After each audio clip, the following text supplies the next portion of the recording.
فلسطيني عايش في أوروبا، يعني اليوم بيكشف حقائق عن علم البوليزاريو اللي يعني عملوه اليوم شبيه للعلم الفلسطيني. وهذا يعني من أجل كسب تعاطف الأوروبيين، لأنه علم البوليزاريو عملوه شبيه بعلم فلسطين. خلونا نسمع يعني شو اللي قاله هذا الفلسطيني مع أسعد الشرعي، ونشوف شو كانت ردة فعل الجزائريين اللي اتهموه بأنه أصبح صهيوني، أصبح يهودي، لأنه بيكشف هذه الحقائق. وفعليا يعني اليوم أنتوا في أوروبا بحطوا علم البوليزاريو، بحطوا كرتوني ولا صندوق وبيجمعوا فيه التبرعات على أساس إنهم فلسطينيين. يعني شوفوا لوين وصلت المهزلة. خلونا نتابع مع بعض شو قال هذا الفلسطيني ونعلق على كلامه. هذا واحد. اثنين، لما بيطلعوا او بيحشدوا في فرنسا او في اي مكان او في امريكا من اجل ياخذوا تعاطف الشارع، فالناس بتشوف العلم بتفكروا علم فلسطيني. هناك في البعض منهم لدرجة وصلت فيهم مرحلة التسول على حساب الشعب الفلسطيني او حساب الهوية الفلسطينية. في اسبانيا يوجد هناك تسول بالكامل بكل معنى الكلمة. في اسبانيا متواجدين الان هم يحطوا كرتونه ويرفعوا هذا العلم ويجمعوا فلوس على حساب الشعب الفلسطيني وعلى حساب القضيه الفلسطينيه وعلى حساب الهويه الفلسطينيه. وهذا موضوع خطير جدا، وانا بدافع عن هذا العلم يا اخي. اصبحت انا بالنسبه للجزائريين باني يهودي صهيوني، والله بيقولوا لي انت مستوطن ليس فلسطيني. والله هزلت هذه الامه العربيه اللي بتقول لك نحن مع فلسطين ظالمه ولا مظلومه. كل يوم في اللايف، ادخل عندي في اللايف باي شكل اتفضلوا، وهي الناس كلها تكتب وتقول انا اسمي اصبحت انا عدنان الفلسطيني، انا عدنان مش فلسطيني، اصبح يقول عدنان المستوطن. يعني اليوم لما الواحد بيحكي كلام زي هيك وبين هاي الحقائق ويعني برفض هذه المهزله، بيكون في وجهه نظر الجزائريين عميل ومستوطن ومتحالف مع اليهود والاسرائيليين. ليش؟ يعني ليش دائما بتحاولوا بقدر المستطاع انه الكل يكون يعني واقف بصفكم عشان يكون حبيبكم وبتحبوه؟ لا، احنا بنرفض هذا الاشي. بدك تقول لي انك مع فلسطين؟ ما كل العالم مع فلسطين. بدك تقول لي انت مش مطبع؟ ما في دول كتير، سوريا، لبنان، العراق، هذول يعني مش معترفين اصلا باسرائيل وبيعملوش هذا الزيطة والليطة ومش عارف ايش اللي انت بتعملها. فاليوم لما الواحد يدافع عن حقه، ليش بتنظر له نظرة العدو؟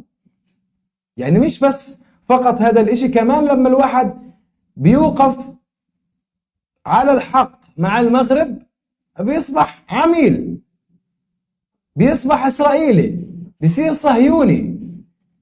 يعني حتى هذا السيد اللي موجود في اوروبا وشاهد عيان على هاي المزلات اللي بتقوم فيها البوليزاريو، الجزائريين رافضين. طيب انتوا شو دخلكم اصلا؟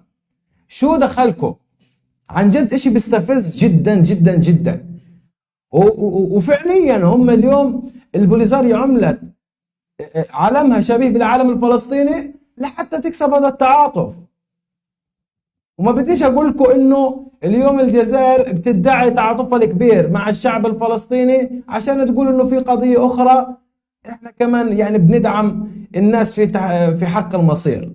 كلام فاضي. شو بتشبه لي قضية فلسطين بقضية جبهة انفصالية؟ يلا اليوم موجودة كلهم انفصاليين. ما في، مش فاهم انا ايش يعني ايش وجه التشابه بين فلسطين وبوليزاريو؟ اشي بطلع العقل من الراس صراحة.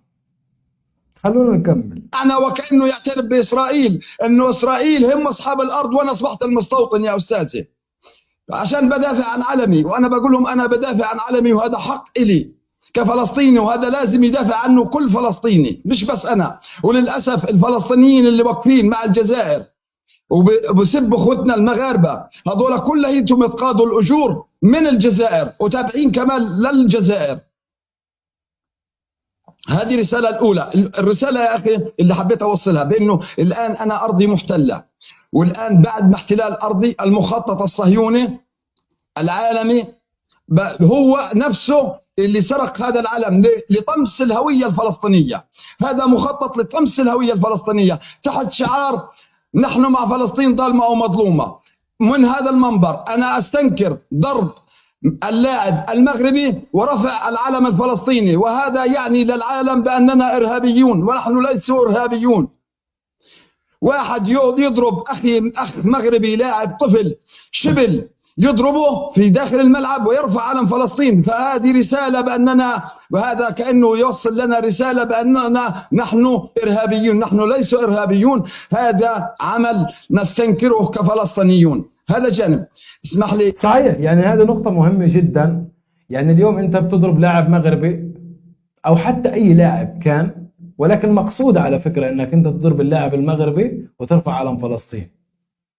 يعني هذه بقدر المستطاع بتقدر تقول عن جد فتنة كبيرة، لأنه بتحاول تكره المغاربة بالفلسطينيين وتكره الفلسطينيين بالمغاربة، وكأنك بتصور المغرب كأنه شيطان رجيم للفلسطيني، وإحنا هذا بنرفضه رفضا قاطعا. اليوم أغلب الفلسطينيين المساكين يعني بيشوفوا الشعارات اللي بيرددوها بعض الجزائريين. أنا لا أعمم طبعا الشعب الجزائري، في منه ناس يعني عن جد طيبين وبيدافعوا عن قضيتنا الفلسطينية بقلوبهم مش بالشعارات. لكن اليوم كثرة الشعارات لما بتصل للفلسطينيين بيقولوا والله هذول بيحبونا كثير، لكن على أرض الواقع اليوم أنت إيش بتفيدني من مساعدات؟ إيش بتقدم لي أنا؟ كثير من الدول العربية بتقدم المساعدات للفلسطينيين بدون بهرجة إعلامية. فهذا الاشي مقصود جدا، وإحنا بنستنكر أي اعتداء على أي شخص كان، سواء كان مغربي مصري ليبي. ما ترفعش العلم الفلسطيني، ما تحشرش دائما فلسطين في قضاياك ومشاكلك. أنا حكمل الموضوع تبعي بعد إذنك. السلام عليكم. الجانب الآخر، قفلي الأخت الفلسطينية اللي دخلت عندك، الأخت الفلسطينية اللي دخلت عندك، أول شيء هي مش فلسطينية ولا تمثل فلسطين لا من قريب ولا من بعيد. إنهم يتكلمون بلسان فلسطيني. الذي قالت حذاء تبون فوق راسها، أول شيء حذاء تبون يضلوا فوق راسك ورؤوس عائلتك. أنت لا تمثلي فلسطين على الإطلاق، ومالكيش الحق تحكي باسم فلسطين. يا أخي العزيز، الجانب الآخر اللي بدي أقول لك إيه. جميل جدا هذه النقطة اللي وضحها هذا السيد. إحنا فلسطينيين بنعرف لهجات بعض، يعني سواء لما يكون من غزة ولا من القدس ولا من الخليل ولا من نابلس ولا من جنين ولا من أي مدينة كانت، بنعرف إنه هذا فلسطيني ولا مش فلسطيني. اليوم يعني بشكل عام المغرب العربي بيقدرش يفرق اللهجات، يعني بيعرفش هذا سوري ولا لبناني ولا فلسطيني ولا أردني. فكتير اليوم بنشوف من جزائريين أو من صحراويين بيتكلموا باللهجة الفلسطينية، بيكونوا عايشين في الخليج طبعا، وبيكونوا يعني كثرة السوريين والفلسطينيين والأردنيين هناك، فبتعلموا منهم اللهجة الفلسطينية وبيصيروا يتكلموا على منصات التواصل الاجتماعي على أساس إنهم فلسطينيين. اليوم لما يجي واحد مغربي يشوف هذا الشخص لما بيتكلم باسم فلسطين بيقول الله أكبر، شو هذا الحقد اللي موجود عنده، بسب المغرب وبحب الجزائر وبدافع عن الجزائر كأنها بلده وهو واقف مع الانفصاليين. لا، بدي اياكم تاخذوا الحيطة والحذر، هذول مش فلسطينيين، وهدفهم الأول والأخير هو عن جد نشر الفتنة. كيف ما قلت لكم بيحاولوا يصوروا المغرب كأنه شيطان رجيم، وإنه هم الوحيدين اللي بيدافعوا عن القضية الفلسطينية، وهم يعني هزين الهم. عن جد يعني خلوا بالكم من هذه المسألة كتير.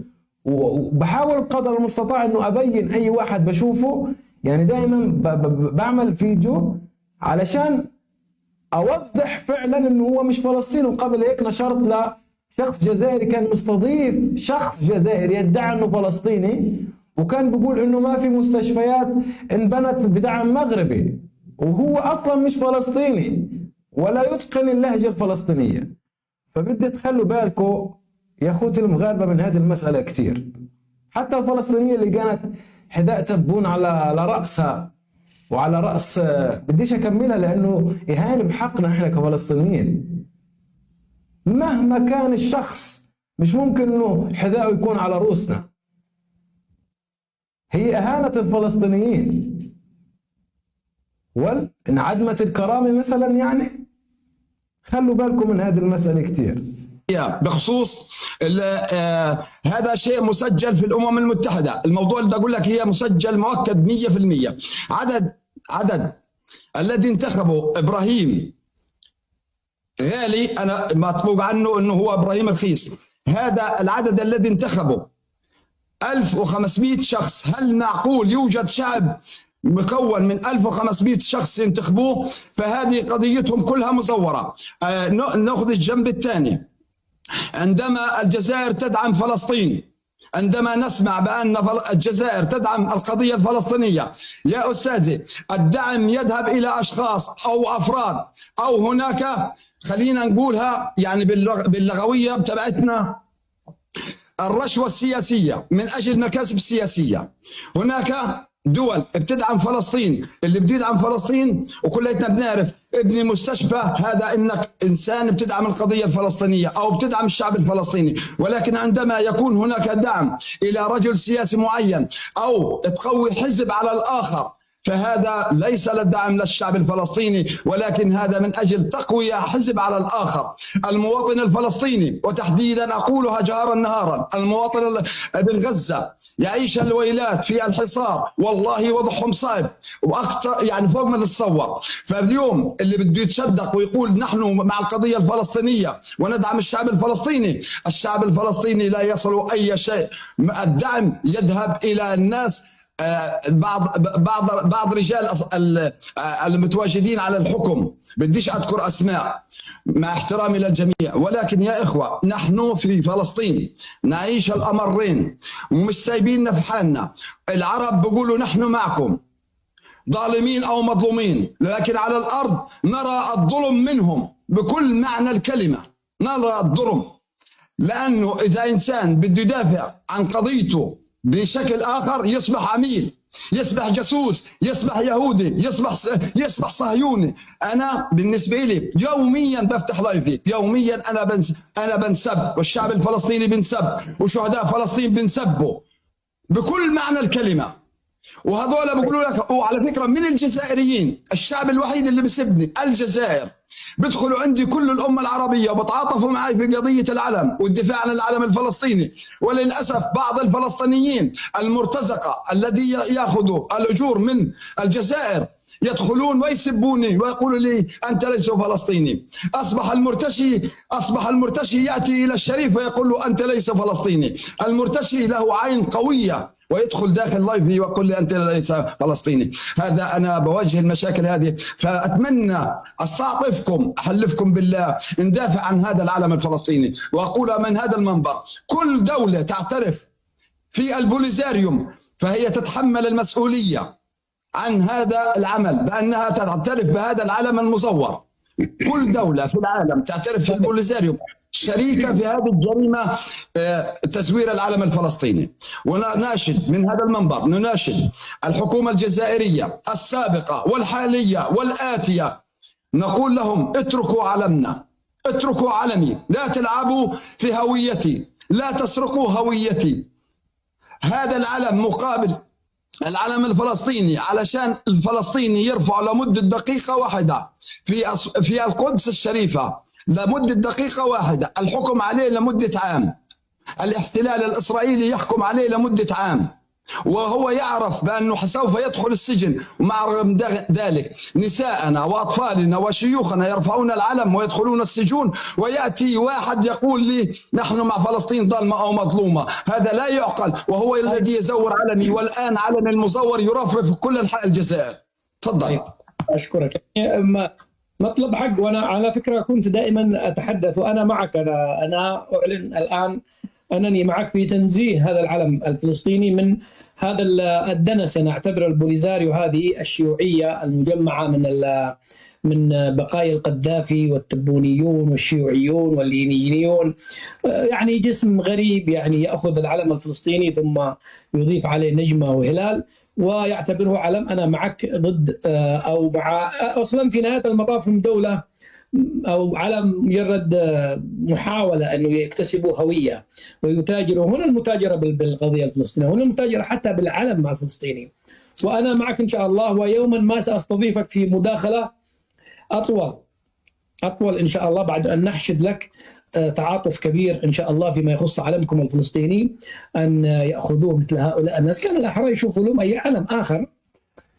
طيب يا جماعة الخير، يعني بكل مصداقية لما تشوف هذا العلم الفلسطيني أساسا، ولكنهم حاولوا يضيفوا نجم وهلال ويقول لك هذا علم البوليزاريو بهدف سرقة هويتنا الفلسطينية، وهذولاك بيقولوا لك احنا مع فلسطين ظالمة المظلومة. طيب انت بترضى بما انه انت مع فلسطين ترضى حد يسرق هويتنا ويلم الدعم على ظهورنا؟ يعني مش فاهم انا، بتشبه لي قضية فلسطين اللي لها مئات السنين واللي راح فيها كتير من الشهداء والأسرى والجرحى، بقضية 1500 شخص بانتخبوا الرئيس إبراهيم غالي، هزلت عن جد. واليوم الشخص اللي بيتكلم عن هذا الموضوع مش فلسطيني عايش في المغرب، فلسطيني عايش في أوروبا، يعني بتنقل ما بين فرنسا وإسبانيا، وبشوف هذه الاشياء، بشوف انه ناس بتحمل علم البوليزاريو وبتحط كرتونه وبيجمع الفلوس على ظهور الشعب الفلسطيني. عن جد هذا موضوع لازم فلسطين نفسها تتدخل فيه وترفض هذه المهزله، لانه عن جد هذه اهانه لنا. بكره بيقولوا عنا الفلسطينيين صاروا شحاتين وصاروا بمدوا ايديهم عشان الناس يتعاطفوا معهم، وهم اساسا مش فلسطينيين، حاطين لك نجمه خافه قالوا عنهم فلسطينيين. واليوم اي واحد بيدافع عن هذا الموضوع بصير بوجهه نظر الجزائريين صهيوني واسرائيلي. المهم حاولنا بهذا الفيديو نوضح هذا الموضوع المهم جدا، وبنتمنى انه هذا عن جد الموضوع يصل للسلطات العليا في فلسطين وترفض هذه المهزله، نتمنى. شكرا كثير لكم، وان شاء الله بنلتقي في فيديو ثاني.